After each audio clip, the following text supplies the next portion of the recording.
that I'd been suspicious of her for a long time. I had noticed changes, clear signs of infidelity. Things like working late, frequently sexual upgrades to her closet, more aggressive sex, and losing all interest in all the things we used to care about. I tried several times to talk to her about it, but each time my concerns went unheeded. Sherry, of course, denied that anything was wrong. She said it was just my insecurities and my possessiveness working overtime. So I had no choice but to hire a private investigator. I refused to remain blind to the truth. I would never tolerate my wife cheating on me. I had made that clear from the very beginning of our relationship and repeated it many times over the 10 years of our marriage, so it was with mixed feelings that I sat in private investigator Jake Sloan's office and listened to his report. I was relieved when he made it clear that Sherry had not cheated. However, that relief was short-lived when he added the word "for now" as he explained my wife was having an affair. It just hadn't gotten to something sexual, but it was only a matter of time. Apparently, Sherry and Todd were what they called working spouses. I hated that term. Sherry had only one spouse, me. Some might find that expression cute and harmless, but to me it meant that she was having an intimate relationship with someone else. Well, as it turns out, that's exactly what she was having, according to the private investigator's report. Sherry and Todd had lunch together every day. Just the two of them. They held hands and sat next to each other. He provided numerous photos of them hugging, sometimes even kissing. I was infuriated by what I saw and wanted to strangle that smug jerk Todd. In addition to lunches, the lovers often worked late together, even though there was no good reason for it. It was as if they wanted to avoid going home to their respective spouses and siphon as much of our time out of each day as possible. The detective told me that he was able to trace Sherry's emails and messages. I knew this was completely illegal, and I could never use it in a divorce. In our state, divorce for adultery was possible but difficult. No-fault divorces were much easier, and I didn't need to use evidence for that anyway. I just wanted it for my own purposes. Sloan refused to give me copies of the actual messages. He wouldn't even let me see them. Instead, he offered me a summary of what they contained. He assured me that my wife had never spoken disparagingly of me several times. Todd tried to disparage me, but Sherry wouldn't let him. Well, I guess it could have been worse. Emails and texts confirmed their romantic relationship, although neither of them professed love. Their conversations were very sexual, bordering on setting. Todd sent my wife pictures of his buddy, which she took delight in reciprocating with shots of her bare breasts. As far as Sloan could tell, she hadn't sent any pictures yet. As I sat in his office pondering my next steps, Sloan gave me the worst news of all. Todd's wife was going out of town for 3 days to visit her mother. The lovers decided to take the opportunity to meet, eat up, and consummate their relationship. The only thing standing in their way was me. They weren't sure how they could spend the night together if I was still around, since I wasn't going to leave town. It would be nearly impossible. They were mulling over all sorts of plans. One of them was to tell me that Sherry was going on a girls-only weekend trip. She was afraid I would talk to one of her friends and find out the truth. She didn't want to involve anyone to create a viable legend. So the idea was dropped. Then they thought about forcing me to leave town. I laughed bitterly, remembering how Sherry had suggested I organize a golf trip with my buddies. I wasn't interested, which shot that option down as well. Finally, they came up with a new but direct approach: honesty. Todd believed that I was a cuckold in the making and that I would do anything to keep Sherry as my loving, happy wife, including allowing her to have an affair with another man. Somehow he led Sherry to believe that by sleeping with him, she would help him improve our sex life and our relationship. He convinced her that all she had to do was tell me what she planned to do with Todd, and I would give in and let her do it. Obviously, they didn't know me. But what surprised me the most was that Sherry bought into his. She should have known there was no way I would tolerate this. If she doesn't realize that, then she's mentally unstable. Sloan told me that was all they had. So I took what he gave me and went home. I asked him to keep monitoring Sherry's messages and let me know if anything changed on Friday. Sloan called me and told me that Sherry was going to meet me the following Monday after work. She was going to tell me that she was going to go on a date with Todd on Friday night. This date would start with dinner and dancing, but would end with the couple spending the night in a hotel room. She would thoughtfully return to my house on Saturday or maybe Sunday, depending on how much sex they had. Sherry and Todd rehearsed her entire speech and convinced themselves that I would accept her demands. They knew I would be upset, even angry at first. but Sherry was going to assure me that this was just a one-time thing even though they both knew it wasn't. She tried to tell me that she would have sex with me afterward as a reward for my understanding, knowing that Sherry and I hadn't had sex in months. She assumed that I would be so happy to have sloppy seconds of Todd that I would acquiesce to her wishes. How nice of them to think of my needs. I only had 2 days to prepare for the confrontation. Sherry and Todd jokingly called it an intervention. I'll be damned if it would go the way she envisioned. I decided I would turn their intervention into my ban. I spent the weekend going through scenario after scenario trying to figure out what I was going to do and how I could fix my marriage. First, I had to decide if I wanted to fix it.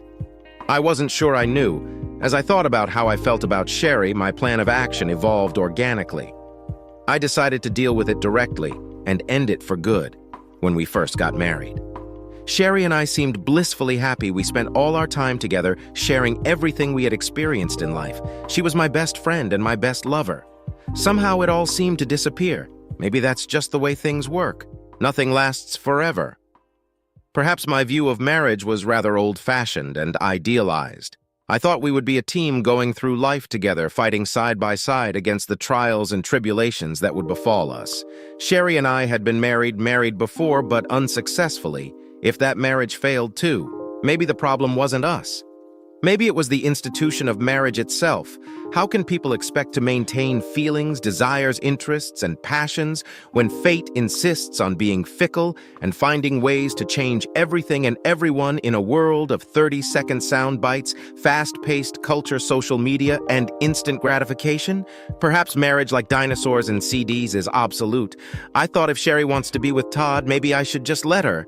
Then I woke up and came to my senses. There's no way in hell I'm going to let her toot my horn. I may not want her anymore, but I'll be damned if I'm going to let Todd get the upper hand on me by claiming rights to my wife. To hell with it.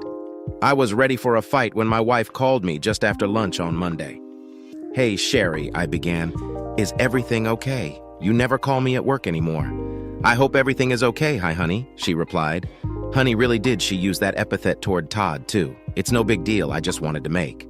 "Sure, you'd be home on time tonight. I need to talk to you about something really important, so I need you to be there."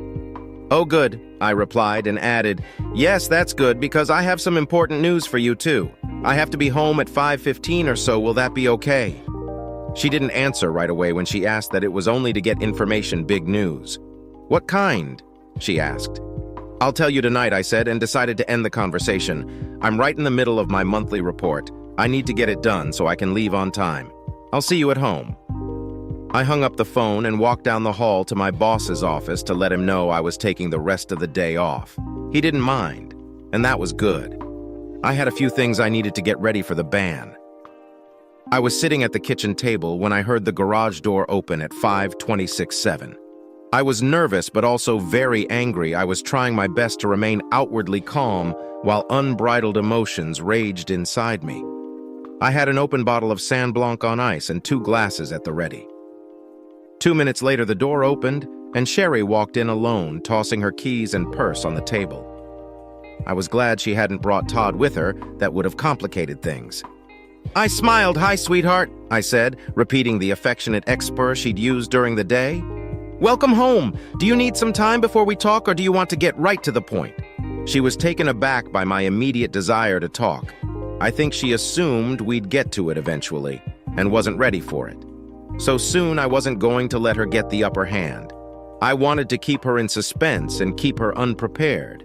She had everything she planned to do and say worked out in detail, so I had to be as disruptive as possible.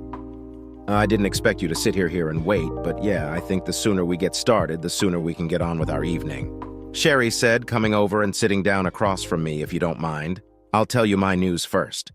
"Do you mind?" I asked rather insistently. No," she said hesitantly. "It's okay. Well, would you like a glass of wine?"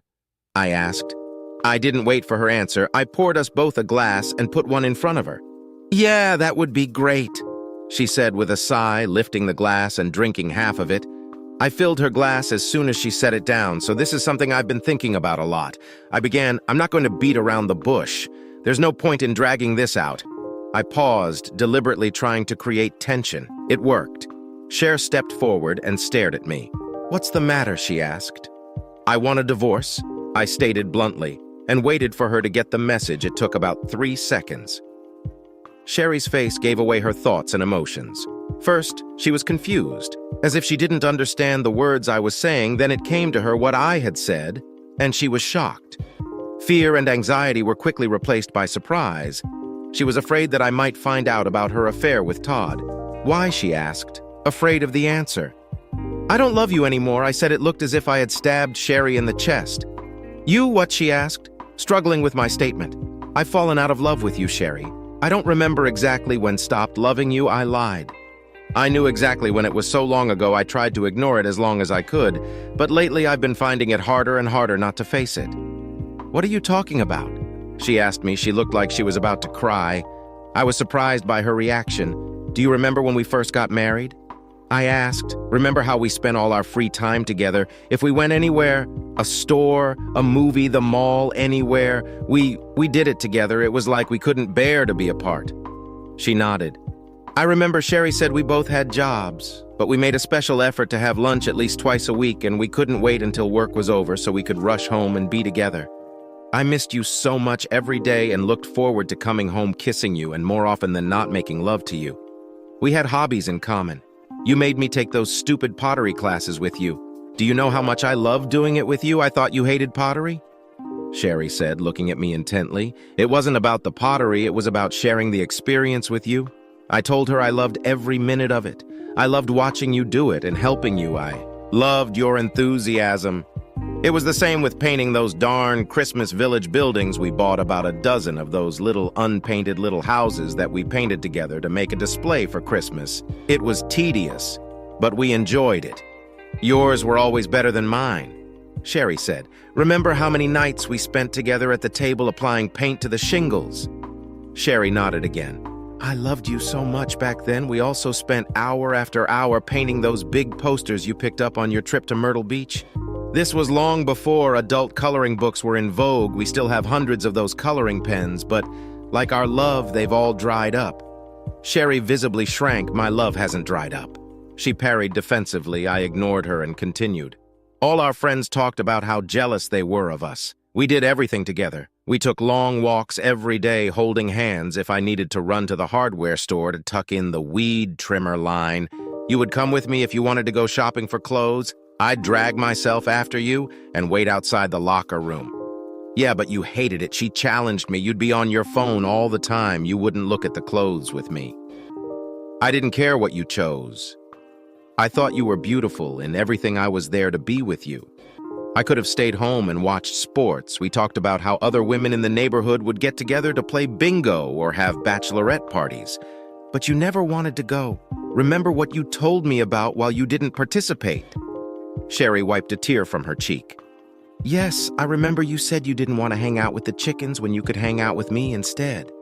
Many nights we cuddled under the covers and watched You're Getting Mail. I love that movie. Sherry said, holding back tears. We must have watched it at least 100 times, I said, filling her glass again. I still want to watch it with you, Sherry exclaimed. I don't want to get divorced. I thought we'd grow old together, take cooking lessons, take ballroom dancing lessons, or just lie in bed and read books, anything as long as we were with each other. But we're estranged from each other. Sherry, I don't know exactly when it started. I said, looking intently into my wife's eyes. We went from eating out 2 or 3 days a week to eating out weekly. Sherry was the credit for that. She once told me that she didn't have time to eat lunch so often outside of the office. That was a lie. She still ate outside, only she chose to do it with someone else. And then before I knew it, we stopped eating lunch together altogether. I started joining my coworkers at lunch. Over time, I found myself enjoying their company. Perhaps even too much, I exaggerated, but I tried my best not to put the blame on Sherry. I didn't want to make her get defensive and start fighting back. This conversation could go bad very quickly, or turn into a scolding. That wasn't my goal, at least not yet. And then coming home early to spend time with each other stopped being so important. We worked later and later. When we finally did get home, we were often distant or distracted. Why didn't you ever talk about this? Sherry asked if I had known it was important to you, I would have tried to have lunch with you more often or not work so late. You're right, I said, agreeing with her, even though I'd said it many, many times. I wish I could understand why it wasn't important for you to be with me. Maybe if I had, I could have changed or done something to make you want to spend more time with me. I think I failed in that regard. I felt like I was taking responsibility for our estrangement that was far from the truth. I knew that if I hit Sherry with Todd first, we couldn't end the discussion without it getting nasty. I would never make her see my side of things. I'd be the controlling jealous before I revealed what I knew. I wanted her to remember what we had and think about her role in destroying it. Gradually, we stopped doing almost everything together. You started going to your bachelorette parties. I started going to poker nights. You'd go to spas on the weekends. I'd go golfing. Sherry. We could go all day without talking about the weather or the latest news. Our sex life began to suffer as well. Often we were too tired or not in the mood when we first got married. We couldn't tear ourselves away from each other. We had sex 4 or 5 days a week, often several times a day. I'd fondle you while you cooked, and we'd skip dinner and do it all night. We go to the hot tub all the time, having fun all the time. We haven't gotten in a hot tub in over a year. I thought you didn't want sex anymore. Sherry objected. I have no idea where she got that idea. I think she was justifying her behavior by trying to make it my fault. Oh God, no, I said with a laugh. I never stopped wanting sex. I'm just as horny now as I was 10 years ago. I just stopped wanting sex with you. I knew that would hurt deeply. She thought she had rejected me sexually, and here I was telling her that our lack of sex was because I didn't want her. I almost would have laughed if I hadn't been so hurt, what Sherry asked in a broken voice. I don't think she expected me to say that you didn't want to have sex with me? I lost all interest, I said absent-mindedly. You were a cold fish. You just laid there. You never wanted to do anything exciting or even remotely naughty. It seemed to me that you wanted to get it over with so you could get back to something more interesting like knitting. All the while, I still wanted weekend sex marathons like I used to. Hell, you didn't even want me to give you an orgasm. Sex with you was boring, Sherry. You didn't even realize it. But the last few times I faked it just to get it over with, you didn't. Sherry objected. You come inside me now. Don't you remember you insisted that I use condoms for sex? Even though you were on birth control, you said it was easier to clean up that way because my semen wouldn't drip out of you for hours. I told you I didn't like using condoms. But you insisted you never looked at condoms, so it was easy to fake it. I just hummed, rolled off, and threw the empty condom away. What she yelled, she seemed totally mortified at the possibility that I wasn't enjoying sex with her. Good, my plan worked? Sorry, Sherry, I said, thrusting the knife in deeper. It was me, not you.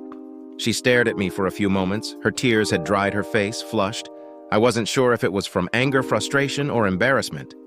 I refilled her empty glass. She took it and took a big sip. It was only a matter of time, I continued, before we started looking for someone else we wanted to spend time with. I didn't mean me, but she didn't know that. Are you cheating on me? She suddenly asked angrily. Are you in love with someone else, Sherry? You know how I feel about infidelity? I made a vow to you when we got married, and I take that vow seriously. I know your first husband cheated on you just like my first wife slept with a coworker behind my back.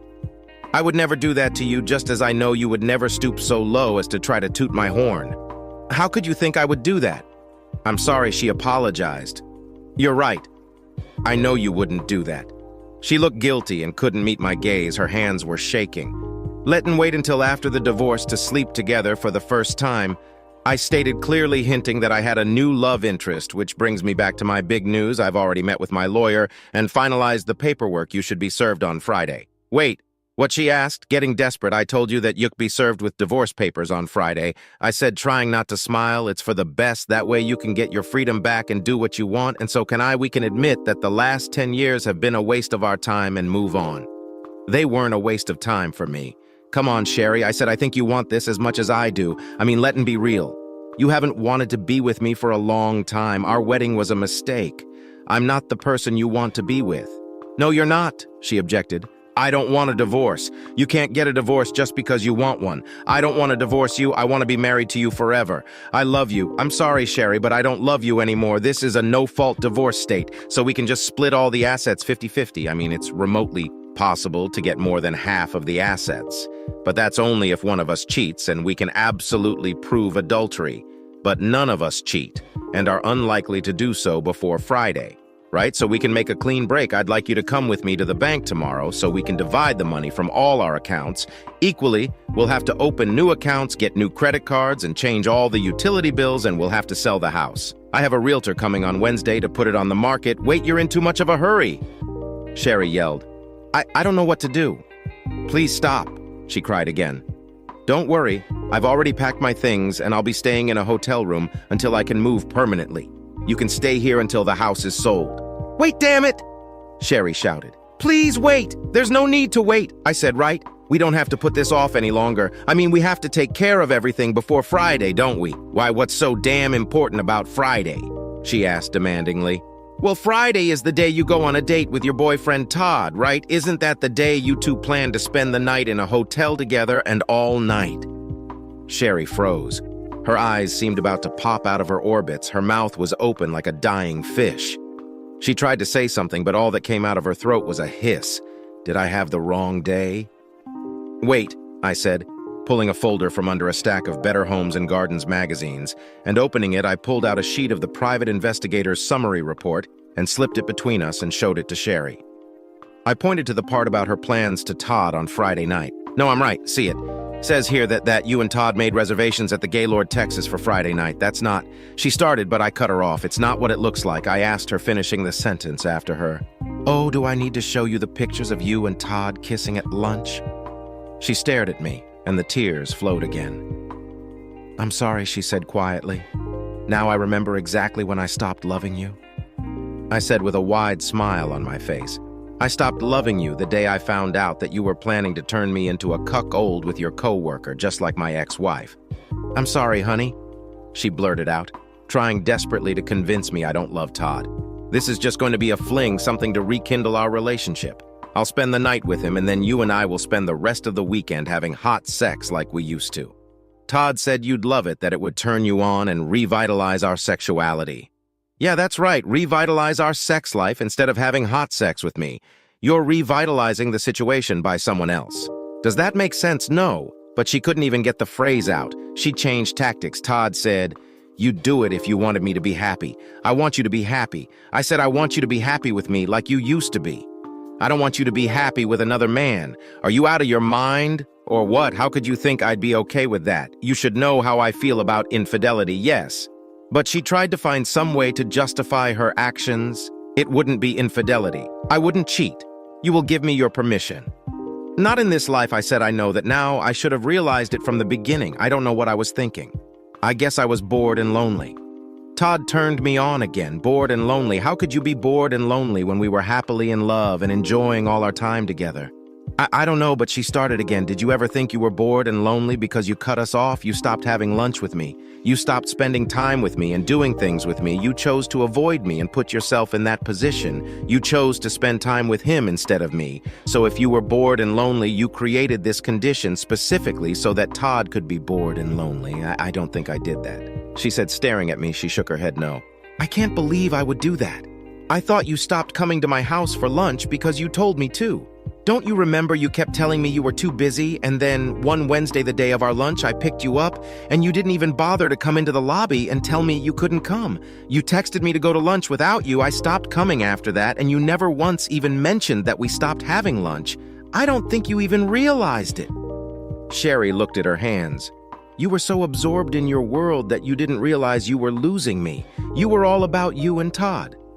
Well, you can have him. Now I don't want him. She snapped at me, looking up at me. I want you. I want us. I want us to be the way we used to be.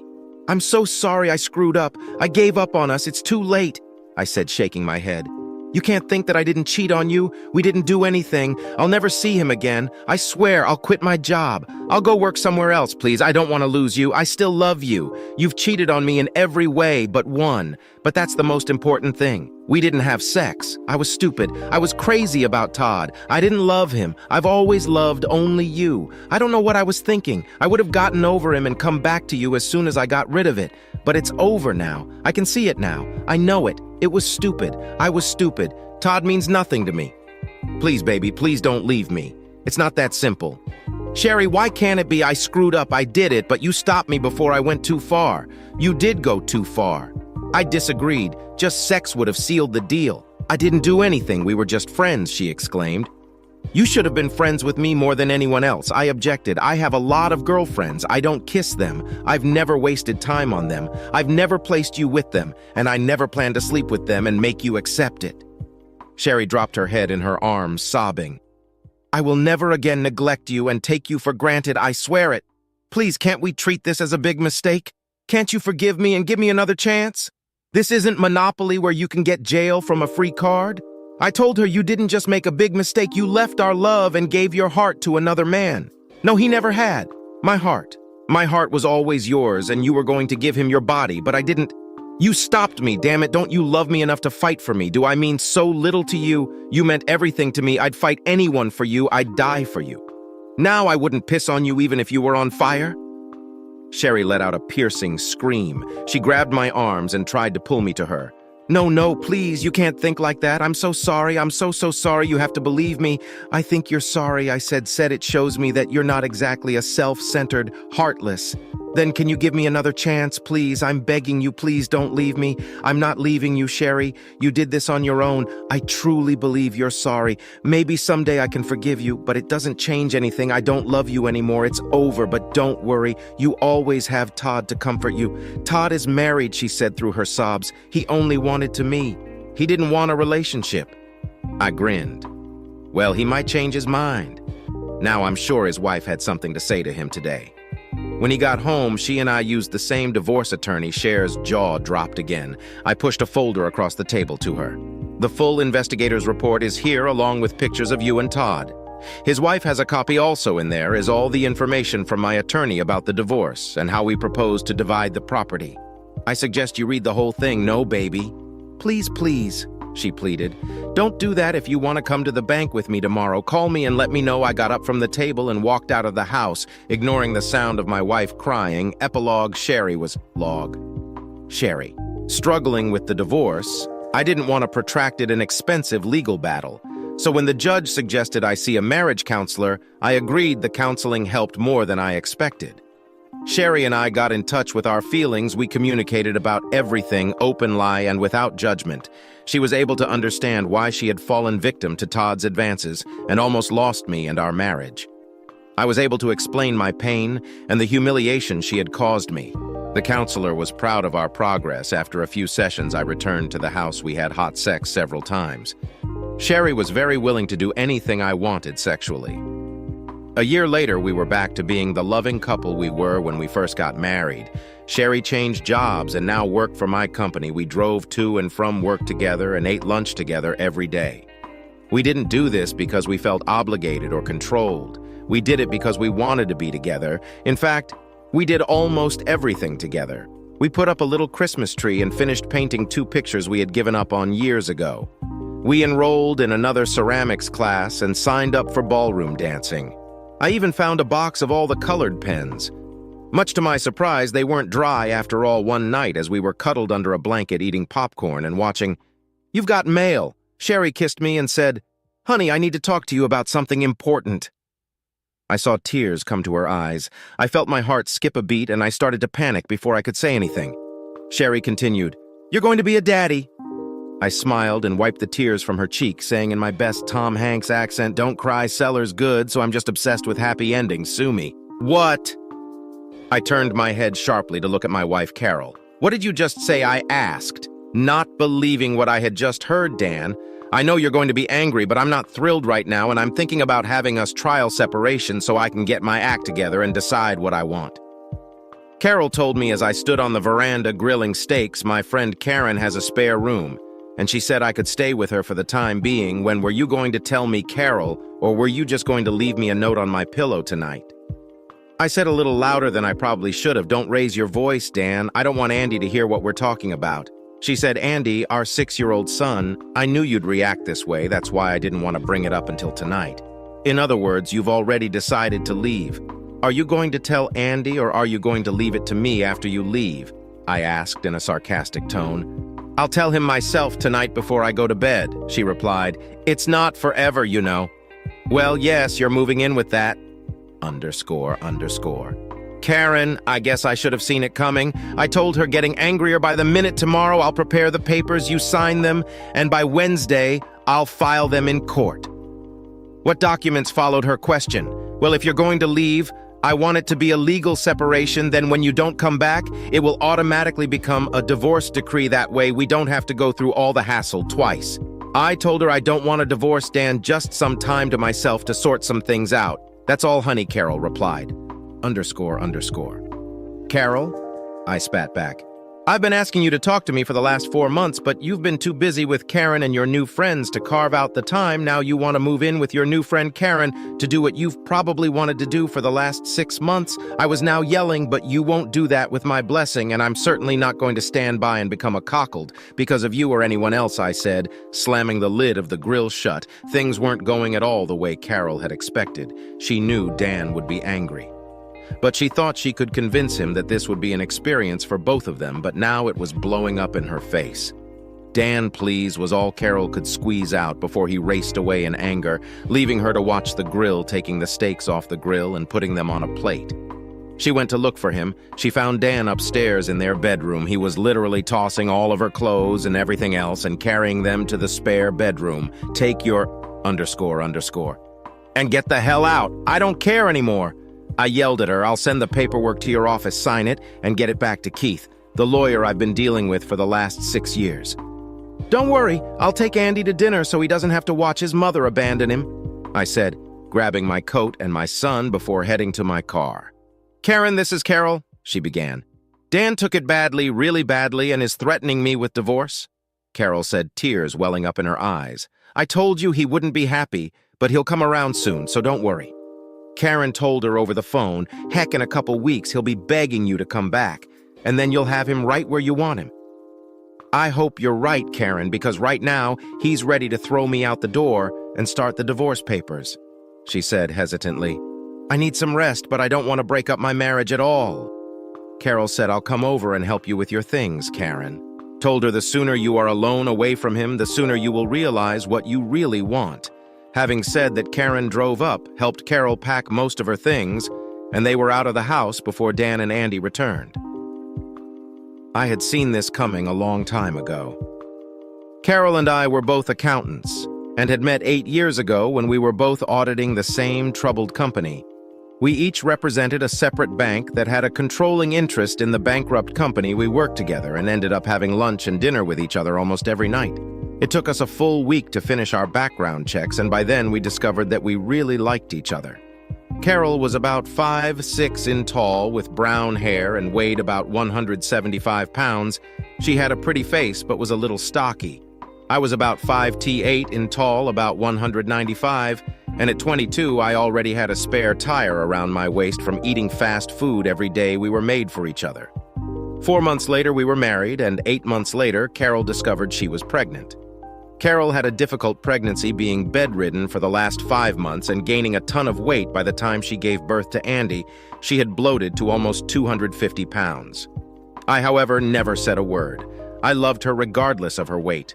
We were a happy family until Carol overheard 2 of her co-workers talking about her. She's such a beautiful woman, said one girl to the other. It's a pity she's as big as a house.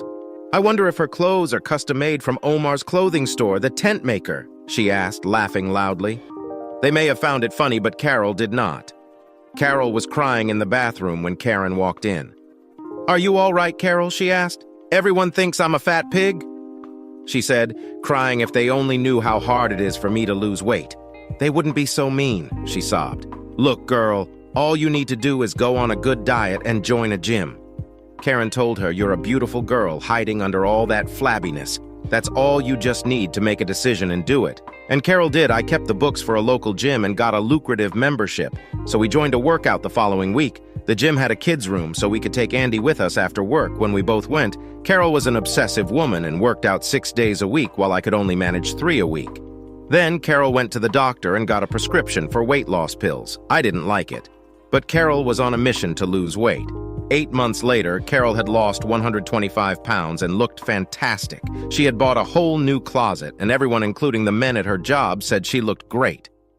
That's when the trouble started. We were at a Christmas party in Carol's company when the ___ hit the fan. Carol wore a dress that was more than a little revealing, and she was attacked all night by her male co-workers. She was over the moon at the attention she was getting when a group of guys caught her under the mistletoe. She must have kissed a dozen before I came over and put a stop to it. Carol probably had too much to drink and didn't even notice that the guys' hands were on her while they were kissing. I took Carol's hand and told her it was time for us to leave. She didn't want to leave right away and made a little scene. "Carol, I'm leaving right now with or without you. I finally told her. She softened, but I could tell she was furious. "On the way home, we had a big fight, Carol. You acted like some cheap, __. Today, I, like everyone else, saw those guys wrapping their arms around you, and you did nothing to stop them." I yelled, "It was just innocent fun, nothing special." She replied, "Not from where I was standing." I replied, "How would you like it if I kissed and grabbed some girl?" I asked. Even though I knew she was too drunk to listen to reason that night, Carol felt sick. Luckily, she had time to take off her new dress before she threw the cookies away. The next morning, she looked terrible and apologized to me, saying it would never happen again. But it did. I just wasn't around for the next time Carol started stopping after work on Wednesdays for a bachelorette party. There were 7 girls, some married, some not, who stopped for a couple drinks at Tony's after work. It started out with her having to be home by 6:30, but that soon stretched to 7:30 and finally to almost 9 o'clock in the evening when Carol got home. Andy was already in bed, and I was not in the best of moods when we first got married. We __, like teenagers, and couldn't get enough of each other. Now, it seemed that if we did it once a week, it would be considered frequent. One thing was for sure: when Carol came home Wednesday night, she was ready to run at a trot, and tonight was no exception. Neither of us had what you would call much sexual experience when we first got married, and we were a little wary of trying new things from the beginning. We learned from each other what each of us liked, and through a few X-rated moves, we added many things to our repertoire now. However, every week when Carol came home, she seemed to want to try something new and exciting, on most of which I wondered where she got the idea from. She drank more than usual and came later than usual, but she knew how to get me in a good mood. "Just take me tonight, sweetheart. I just need to feel you inside me." She said I did the best I could. Carol seemed to be enjoying it as she was screaming like I was killing her. I finished doing her from behind and shot my hot load into her. __. As Carol collapsed on the bed, "Damn it, I needed that," she told me. "But I think I'm going to be sore for a week," she said with a laugh, rolling over onto her back. I snuck up on her and kissed her and told her how happy I was to be married to her. Well, that's the way it was. Until this week after dinner, Andy and I went back to the empty house that __. Karen, I thought to myself, ever since Carol lost the weight, Karen has been up to something with her all the time. No wonder her husband left her. She was just a __. And now she's turning my wife into one too. I tucked Andy in and read him a story before bed. When he asked about his mother, I just told him that Mom was visiting and would be home in a couple days. But I didn't believe it for a minute. I walked down the stairs and called my mom and brought her up to speed. "Mom, can you watch Andy during the day until I find someone permanent?" I asked. "Honey, Carol will recover and be back by the end of the week. You know her. She can't be away from Andy for more than a few hours before she goes crazy." Mom told me, "But I'll be there before you go to work and look after him." I hop. She was right, but I wasn't as sure as my mom was on Monday. I contacted Keith and told him that Carol had left me. I want to be fully protected, including permanent custody of Andy. I want it written down and spelled out in unambiguous terms that if one of us acts in a way that a married spouse should not, the other gets 65-35% of our assets. I think she's trying to cheat me, and I want to be covered. I tell Keith I want it to have a 60-day expiration date, after which it becomes a decree of divorce. "And can you do that by tomorrow?" I asked. "Aren't you in too much of a hurry?" "Dan, she just left, and you're already ready to write the divorce papers," he asked me. "Carol has been planning this for a long time, and maybe this will bring her to her senses. If not, I don't want to lose everything I've worked for. Just because she wants to try some new boyfriend," I told him. "Okay, Dan, I'll do it tonight, and tomorrow she'll be serviced at work. Anything else?" "Not that I can think of. I just need to draw a line in the sand for her to realize what she could lose, that's all. Also, Keith, I'll need to draw up 2 more agreements, but we have a little time for those. I'll fax you what I need later this week." When Carol arrived at work on Tuesday, she was a little frustrated. She had never seen Andy and Dan for so long. In the last 8 years, when she returned from lunch, she heard a man waiting for her in her office. "Carol Spencer?" he asked. "Yes, I'm Carol. What can I do for you? You've been served?" he said, handing her a heavy paper envelope. Carol spent the next half hour discussing all the terms and division of property described in the SE separation decree. Although it looked more like actual divorce papers, it stated that Dan would get temporary but full custody of Andy, and Carol would be allowed visitation with reasonable notice. By the time she finished reading it, she was more hurt than angry. "I've been gone for 2 days, and Dan has already written off our marriage." She said to herself she tried to call Dan, but his secretary said he would be out all day, and his cell phone switched to voicemail. At that moment, Dan was home, changing locks, dealing with the division of their finances, and crossing Carol's name off his insurance and 401k. By 4 o'clock, I was done with all my chores and turned on my cell phone. __. I said to myself, 12 messages from Carol. I deleted them all. I had dinner with Andy at my mother's house and told her what I had done. Carol is mad as hell. "Dan, I'd be pissed if I were in her shoes, Mom." I replied, "I can't fix this marriage alone, especially since she won't listen to reseason, so I've used the AITA. She started this mess on her own, but I swear to God I'll end it if I find out she's cheating on me. I used to trust her, but now I wouldn't believe a word she says. So right now, I'm protecting my son and myself. If we get back together, it will be great. If not, I'll hold all the cards, son. I've never seen this side of you. Remind me to never get on your bad side," Mom said with a laugh. Carol stopped in front of her house and tried to use the key. What the hell, she said to herself before she noticed it was a new lock. Damn it. She picked up her cell phone and dialed Dan's number again just before it went to voicemail. So she left him another message. Now it's done properly, I thought, as I looked at my checklist. Now all I have to do is wait. Wednesday morning, Carol was in Dan's office. My credit cards aren't working, and when I stopped by on my way to work to pick up a prescription, I was told I no longer have insurance, just covering my bases. "Carol, remember you left me. I'm paying for all the house and Andy's expenses, but you're going to have to take care of yourself from now on so you and I won't have any financial problems to argue about." "Dan, you let this get completely out of hand," Carol shouted. "I just needed some alone time, that's all." Leaning over the table, I said in my most serious and nonchalant tone, "Carol, do you see the word stupid tattooed on my forehead? I may not be the smartest guy in the world, but I wasn't born yesterday. Karen has your head so turned that you can't seem to find your ass with both hands. You think you can go out and act like you're single again without any repercussions. Think again the first time I find out you broke your marital vows. We done hell. You've probably already done that. So I don't even know why we're having this conversation right now. I'm so mad at you right now. I'm not thinking straight. So I think it would be best if you just leave, so I don't say anything that would throw what's left of our marriage down the toilet with those words." I sat down. Carol was shocked and became angry herself. "You can't dictate to me like a little kid. I'm an equal partner in this marriage, so __. You," she spat out, "well, in the last 6 months, that hasn't happened very often either. But I guess you're getting all you can get on the side now anyway."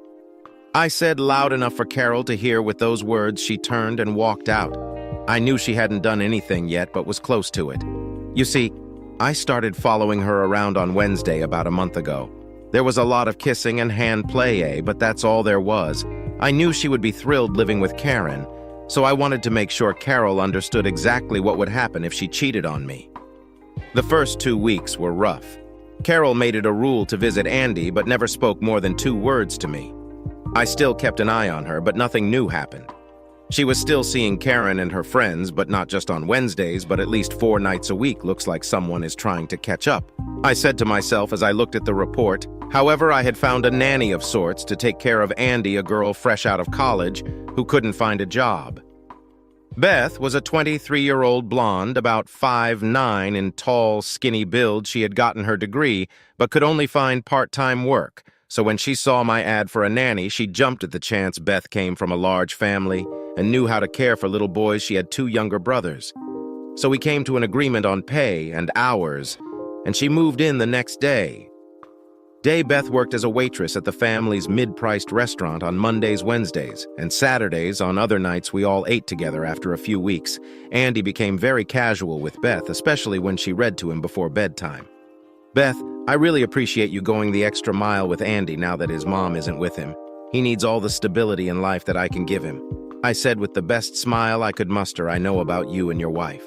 Your mother has filled me in on all the details in case Carol comes and tries to grab him. Beth told me I just can't believe she'd just leave you like that. I've only known you a short time, but you're one of the most caring men I've ever met, and I can see that you love Andy to death. I guess Carol got confused about what really matters and let others convince her that the grass is greener on the other side of the fence. I replied, well, either way, it will be over in 40 days, and it can't come too soon for me. I didn't realize that there would be a major shift in my life and that she would hit the fan in less than a week. You see, I'm a silent partner in the accounting firm I work for. I've brought in so much new business in the last 2 years that the owners have made me a 15% partner. I asked to keep it confidential because I didn't want to be known as one of the owners. That way I could find out what the employees really thought of the company and how it was run. My last accomplishment was meeting an overseas clothing manufacturer that had factories in 5 Asian countries. I met the owners at a party about a year ago and shared some of my ideas with them. They were so impressed that we met the following week to talk about our firm taking them on. Dan, I like the way your firm works. You seem to go outside the norm and bring a personal touch to everything you do. One of the prospective owners told him each plant now operates independently, so I need someone to set up the same system at each plant so we can manage them all from one overseas office. They were unhappy that I wouldn't be handling the overseas operation myself, but I convinced them that I would monitor everything myself so that there would be no slip-ups with the contract signed, and a handshake the party began. We had been working on this case for 9 months now, and I was anxious to get home to Carol with the good news. I would have loved to take her to the best restaurant, bring her home, and rape her body. But when I got home, the house was as empty as its heart. Beth and Andy came in 20 minutes later with Chinese takeout. I was cracking at the seams and needed to tell someone my wonderful news. So I told Beth, forget about dinner tonight, we're all going out to celebrate. I told her, wear your best dress because we're going out in style. My boss has made reservations at the best restaurant in town for 8 o'clock and sent a limo to pick us up at 7:30, so we had to hurry. I shaved, showered, and got dressed. I told Beth I would get Andy ready so she would have more time by 7:15. Andy and I were dressed and ready to go, and then I saw Beth coming down the stairs. I hope you don't mind. I didn't have anything unusual, so I found one of your wife's dresses that fit me. She explained to me she was right. It fit her like a silk glove, but it was a bit short, as she was much taller than Carol. Do you think it looks okay? You look great. Beth? I said with my mouth wide open as the bell rang. The 3 of us were seated in the back seat of the limo just as Carol drove down our street. What the hell was all she could say when she saw them all climb into the limo? I wonder what's going on, she thought. Turning the car around to follow them, she then watched as they got out of the limo and entered the restaurant. This bastard, he's taking them to the best place in town. And when I wanted to go earlier, he said we couldn't afford it, she blurted out. And who the hell was that girl in my dress? We all had a wonderful night. I was the guest of honor, and we had plenty to eat and drink. It was Beth who told me it was time to leave as Andy was tired, because it was way past his bedtime. You're right, we better get going or we'll never wake him up in the morning for school. I thanked everyone for dinner, but as they shook my hand, they looked past me at Beth, and not just the men. Beth looked very attractive tonight, and all the women looked at her with envy. They'd all heard the story about Carol leaving to find herself, and Dan seemed to be wasting no time replacing her. They chuckled to themselves. We drove home in silence because Andy fell asleep as soon as we got into the limo. I carried him upstairs, undressed him, and put him to bed, kissing him on the forehead. Good night. I went downstairs still in my tuxedo and saw Beth enjoying a glass of wine at the kitchen table. I want to thank you for tonight. You didn't have to take me with you, she told me with a smile. How could I leave you here alone tonight? And besides, I'm really enjoying your company, Beth, I said as I poured myself a glass of wine. I hope you weren't too bored sitting with a bunch of accountants tonight. On the contrary, I never knew your job was so interesting, and all the people seemed to really like you. Including me, she said with a slight smile. You make me feel like part of your family, even though I'm just a nanny. Calm down my heart, and damn, I wish my boner wasn't so obvious. I thought as I hid my erection from Beth, it had been a long time since making real love with a woman. The last few times with Carol had been disappointing. I would have loved to take Beth to my bedroom, but I also knew I was still married and would remain faithful to Carol no matter what. Tonight was magical, and my head is spinning with all the things I'd like to do right now, but to my dismay, it's not going to happen tonight. I told her maybe if things were different, but they aren't, so I need to take a cold shower and go to bed. I told Beth, kissing her cheek as she hugged me. It was 2. In the morning, when I felt Beth climb into bed with me, I could tell by the warmth she was radiating that she was naked. I wanted to say something, but she put a finger to my lips. "I know we can't do anything today. I just want to be near you." That's all she said. As she hugged me the next morning, I woke up alone.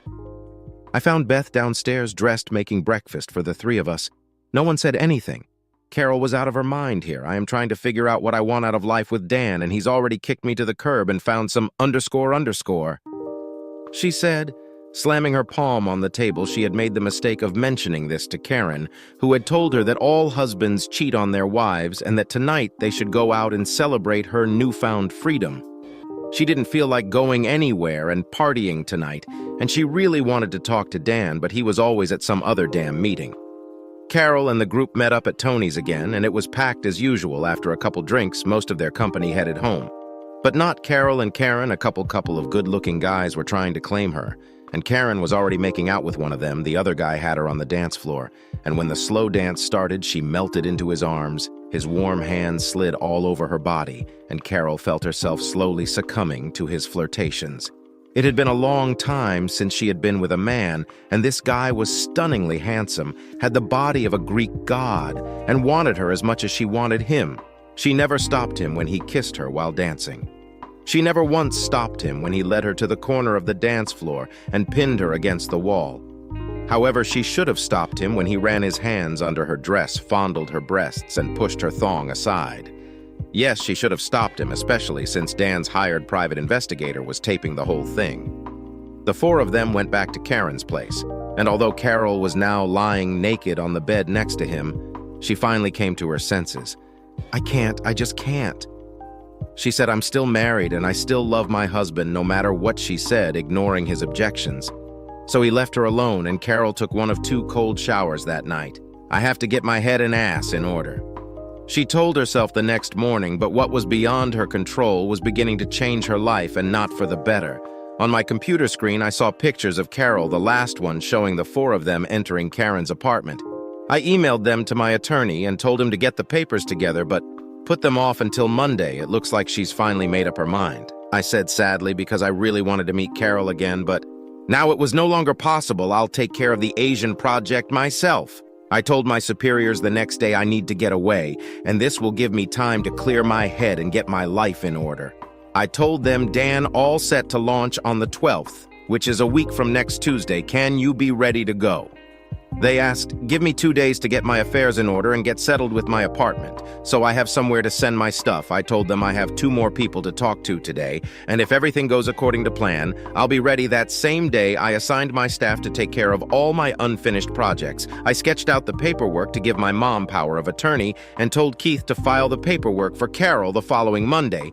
I'd be safe if in the air while she was being served. I said sadly, I went home that evening to a house that would not be mine when I returned from across the ocean, and I was very sad. Carol and I had chosen it together, and there were so many good memories associated with it, and now they would all be gone. I was being unaccustomed quiet at dinner, and Beth thought she was the one who had done something wrong.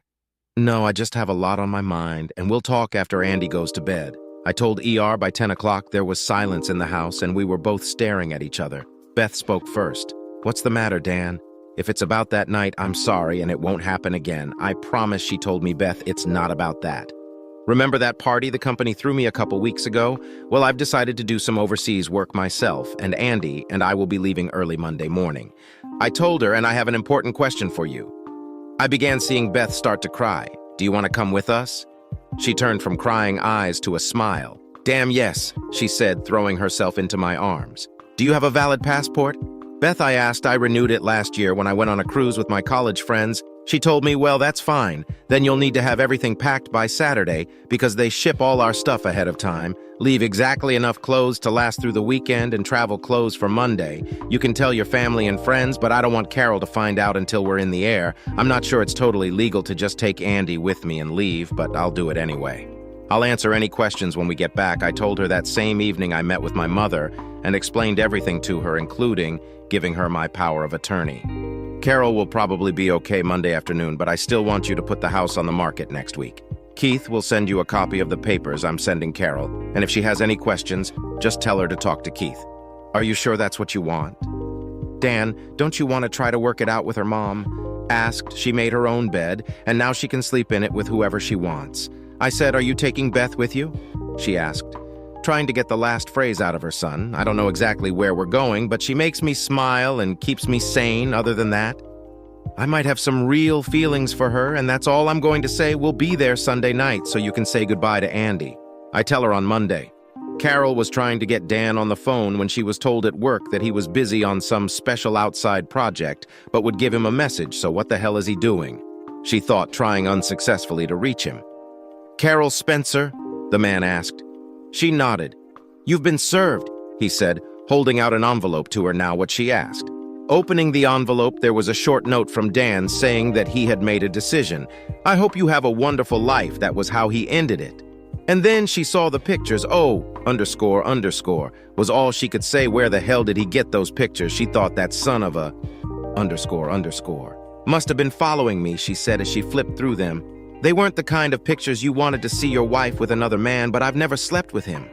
I have to make him realize that. She told herself Dan is out of the country for 4 or 5 months. He left with Andy on Monday morning. Dan's mother told Carol he can't take Andy away from me. Especially out of the country, she shouted, I'll take him to court and make sure he goes to jail, she shouted. Carol, Dan has full custody of Andy. Remember you gave up that right when you left to find yourself? She reminded her to say you screwed up royally would be a gross understatement. You had a great marriage, but I think you wanted more, and now you have nothing. Dan's mother told her I have to talk to him and explain that things aren't what they seem, Carol said, sobbing. I still love him, and I have never gone to bed with anyone else. Carol, I've seen the pictures, and if my husband were alive and doing what you're doing, I'd divorce him too. If I were you, I would write him a letter and explain what you need, and I will make sure he gets it. Carol did a good job of making her point in that alcohol played a big part, and that she stopped it and hasn't gone all the way with anyone since she left. Carol said she still loved me and would wait for me to get back to her. I replied short, and to the point, Carol, you haven't been my wife since you lost weight last year. It's like you've gotten too good for me. You were absorbing all the men's attention and making me feel used on Wednesday night when you finally decided to come home to me. You were all hot and horny, and all you wanted was a good underscore, underscore, not to make love to your husband. So now you and Karen can sleep with whoever you want. I told you that Karen would eventually break us up, but you knew that wasn't true. Andy, Beth, and I are building a new life based on love and trust. You can see Andy anytime you want. Just get your computer's camera modem, and I'll set it up, sign the papers, because Mom's putting the house on the market this week. There's no chance we'll ever get back together, so don't expect me to change my mind. I hope you finally got what you were looking for. Carol, and are happy. Although I never wanted that to happen. Carol knew Dan was right. She was a stupid idiot for listening to all her good friends who knew what they were talking about. That's probably why they all got divorced. She was going to fight until she got Dan's letter and finally signed the papers. The irony was that 6 months later, Carol was back to the 175 pounds she had started with 2 years earlier. But no longer had Dan. I was happy. The job was a bit hard because of the language barrier, but I got through it. Andy picked up a word here and there and managed to communicate with all the guys he played with. Beth took care of Andy and set up routines for our free time places to see what to do, as she put it. I still remember that night a few months ago. It was just after we had arrived in the country, and we were all a little tense. Andy was struggling with going to bed. My program wasn't going as smoothly as it should have, and Beth was feeling a little overworked. She walked into the office and kissed the back of my head, which brought a smile to my face. She leaned over and took my hand and led me into the bedroom where one candle stood on each side of the bed. We undressed and got into bed. Let's just say that heaven and earth came together that night. We had tender love sex for the first time. For the next few months, we did whatever the other wanted, as long as it didn't involve pain. We were more than happy. 5 months later, my mom met us at the airport. She was happy to see us all, especially Andy. On the way home, she glanced every now and then at Beth, who seemed pleased. "How far have you gotten?" she asked. Beth stepped back a little. 3 months. "How do you know I hardly show my face?" She replied, "You both look too happy, like the cat that ate the canary." She told us 2 weeks later we were married, and 6 months later, Rhonda was born when Beth said she wanted to go to the gym to get rid of the extra weight from childbirth. I looked like I'd seen a ghost. 2 days later, I informed her that I had hired her a personal trainer and that she would be doing all the workouts. No point in going through all this crap a second time, I thought to myself.